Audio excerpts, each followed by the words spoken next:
All right, Rippers, good to see you guys. Hope you're all having a good day before Christmas Eve, right? You're probably out scrambling around getting all the last bits of your meal prep ready. You might even be working. Some of you are out working, right? Doing the sacrifices that need to be done. And some of you are last minute looking for those gifts and wrapping furiously and all those kind of things. But then stop. Take a minute. Look at all the people you love. I meant to get a picture yesterday of what was going on in our kitchen. And what was going on in our kitchen was love. Something that I really, really love about this time of year. Something that, and togetherness. Something that I really, really value. And maybe didn't always show it, right? So be sure to stop, take a minute, show it. I was so wrapped up in it that I forgot to take a picture. But the kitchen was filled with laughter and joy and ladies baking things for other family members and stuff. That's what giving was about, right? It was about that coming together as a family, loving on each other, sharing stories, bringing each other up to date. Like my oldest son, he built these little tiny figures on their 3D printer that are so tiny for playing Dungeons and Dragons, which I think is cool that Dungeons and Dragons is still cool and coming back, right? Maybe I'll get to play someday. But that being said, they were building these tiny little figures on these 3D printers that were so detailed, I couldn't even begin to think about how they were doing that. Like, it was incredible. And I enjoyed hearing every minute of it, right? I enjoyed every minute of everything that was going on and soaked it all up as much as I could. And for that, I am thankful and blessed, right? And then the givings that we gave out basically were just cookies and sweets, which we all probably don't need, but it is what I think the giving was meant. It was supposed to come from you, something that you made, something that you put love into and gave with love. It doesn't have to be material, right? So if you're thinking about what you want to do for somebody, don't have any idea, or say it's the person that has everything and all that kind of stuff, you know what? The one thing that can never get enough of is love and cookies, right? So that being said, go out, stop, take a minute, absorb it in, tell the people you love that you love them and that they mean the world to you, right? Because we only have a little bit of time here, and what time we have should be spent loving each other and loving our friends, right? That being said, I got some visits to make here also, probably either tomorrow or maybe after the holidays, after things cool down. So don't forget, even after the holidays, keep up that loving and paying attention to those that matter in your life. Now that being said, let's get to the video. We're going to show you some things while I was out getting those last minute gifts for certain people. You know me, I like to try and do like preparedness or emergency type, gifts, things that will help people when they're at their lowest, right? Or in an emergency when they need it the most, right? Simple things that are out there like multi-tools, right? They were on sale for like $5 and they were good enough multi-tools at Walmart. You could step up a little bit to one that was like just under $10 that had even more things on it that you could use that I found useful. Things like little pocket knives that are useful, keychain ones that are useful for opening boxes and things like that everybody uses every day but doesn't even think about it. So every day they'd be thinking of you, how cool it was that you got that as a present, right?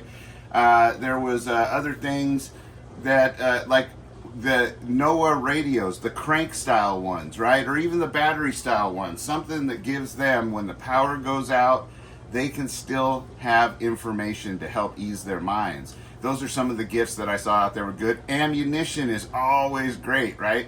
For the guy that has everything, he never has enough ammo, I promise you that. So those kind of things were really, really good out there. Now, some other things that I saw that I'm going to show you right now are, because they're in new packaging and little new specs to them and stuff, but of course the Life Straw. Now I know there's better ones out there, and I tend to like the mini Sawyers a little bit better, but it is handy to have something you can just you know, use like a straw or put it. What I like about these is, so this is their Peak Series professional water straw. Basically comes out of the box like that. In here's just instructions on how to use it, and it has a little cap there like this and a little cap on the bottom. Now make sure not to contaminate here. Anything that touches here should never touch here, right? So you can stick it into a puddle if you needed to on the ground. If you needed quick water and there's a puddle on the ground, you can stick it in there and suck yourselves up some. Then cap your cap first so none of this gets on there, right? It also has a little thing right here where you can stick a hose to flush it out if you have one of those syringes from one of your bigger kits, right? You can also flush it out by screwing the bottle on of clean water and flushing it this way, right? So when you get to a place where you can boil up some water or you have some fresh water or something like that, you can back flush this by taking the bottle on there and squeezing it. Because those little bottles everybody throws away that float out in our oceans that we should all be avoiding. Speaking of that, when I'm at the gym, I've just bought one of their bottles of water, and their machine, they have a special machine that drops the water straight into that bottle, and then it keeps account of how many bottles that you've kept out of the ocean by doing that. So everybody, you get to think you're one of those huge numbers that are on there is you every time you fill that up. I think it's okay for us to all do things like that to better our planet, don't you? It doesn't take anything. So I've just been using one bottle. Now I know it's a plastic bottle and it could be off-gassing plastics and stuff like that, but at least I'm saving the ocean, right? And maybe I'll even get better and I'll go to a glass bottle. But the problem with the glass bottle in the gym is they don't really like it because it could break and then hurt somebody, right, when they step on it, if they don't clean it up. So we've got to make some sacrifices somewhere and be realistic. But that kind of thing is good, and you can find those kind of bottles. You know, you might find one, and then that would be a resource that you can have, right? So you don't have to carry around a big canteen. You can use one of those bottles to fill up the dirty water, and you keep one that's dirty in a Ziploc in your backpack, and then you can screw it on here and drink the water out of it if you just need some quick water. So that being said, let's talk about the specs. This thing removes 99.999999% bacteria like E. coli, which is an important one, especially during emergency situations where floods and things like that have overwhelmed the sewer system and mixed it in with the water system. Something to know. It also removes 99.999999% of parasites like Giardia and Cryptosporidium. That's right, I practiced that word. Cryptosporidium, right, which is also good things. If you've ever been out hiking and know anybody that has drank from a source, which sometimes the sources are good enough, but you got to know your source, and sometimes they're not. And I know people who have gotten Giardia and Cryptosporidium, and it's not fun. And some of those don't ever go away completely, or they don't know if they go away completely, so they could rear their ugly heads later in life. So it's always good to not take the chance. I even sometimes, when I am using my other water filters, even put the little pills in there, like the iodine pills and things like that, just to be safe, or boil it, right? So like a rolling boil for I think like 10 minutes or something like that. Look it up, right? I did a video on it. Look it up. So that being said, it also has a 0.2 micron pore size in this filter. So it's just a pore filter. So eventually this will clog up and not flow so well, or it'll just clog up, and then you need to kind of keep track of how much water you're putting through it. Now, speaking of that, this will filter up to 1,000 gallons. So that's pretty good for a little guy like this, right? That you can just slide in your pack and doesn't weigh a whole lot, right? And used in conjunction with a plastic water bottle is really neat. Now, that being said, let's see, this thing weighs 2.3 ounces, in case you're wondering how much it weighs. It's 7.7 inches, or let's see, hold on.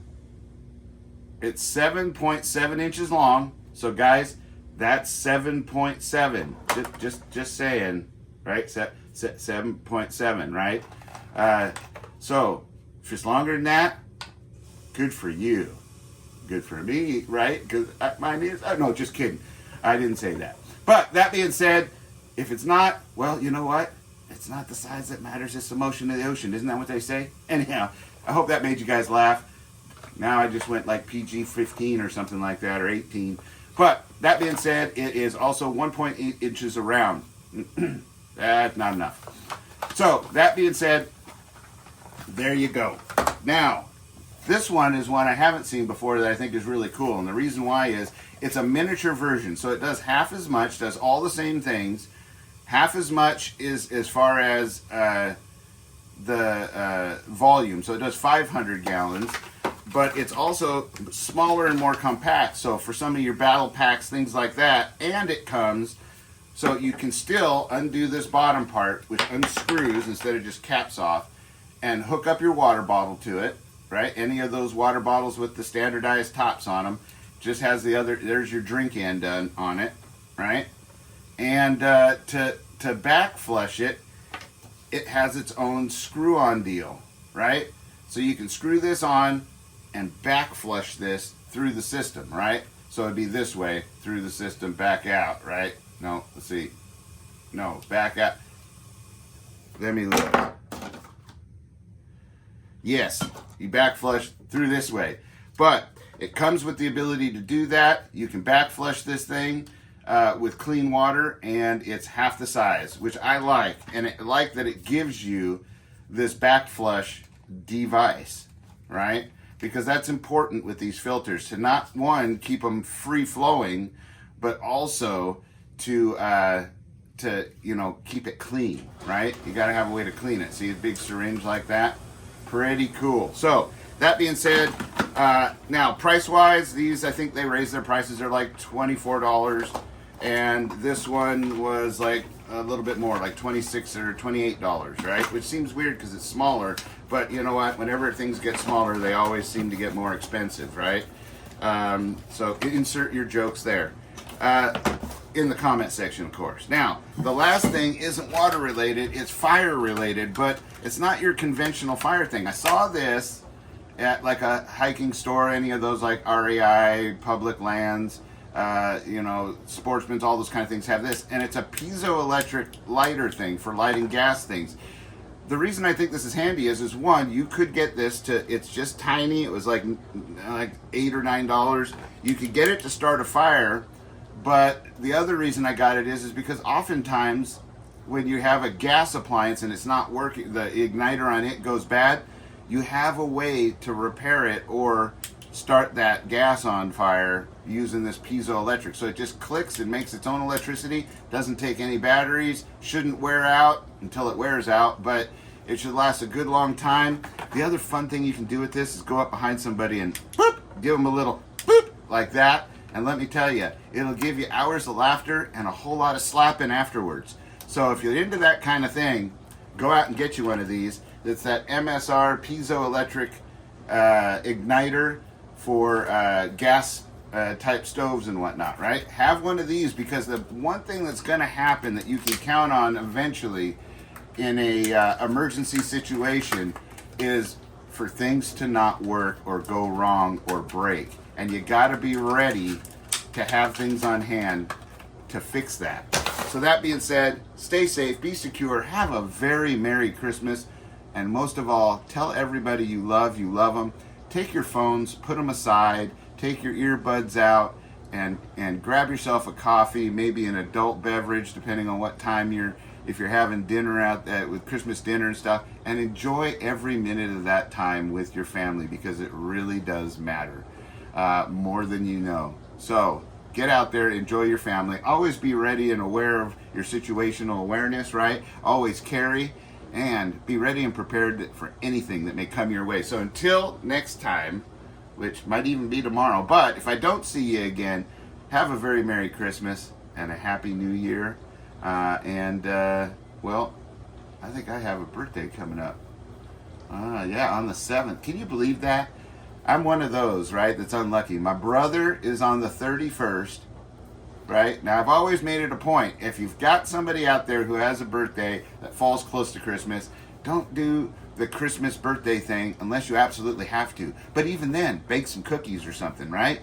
Because you can always do something to show them you're thinking of them. But my brother is on the 31st. He's a baby New Year, believe it or not. Right at that cusp, like really seriously, like tick-tock, ding, baby New Year, right? I think he was right before midnight.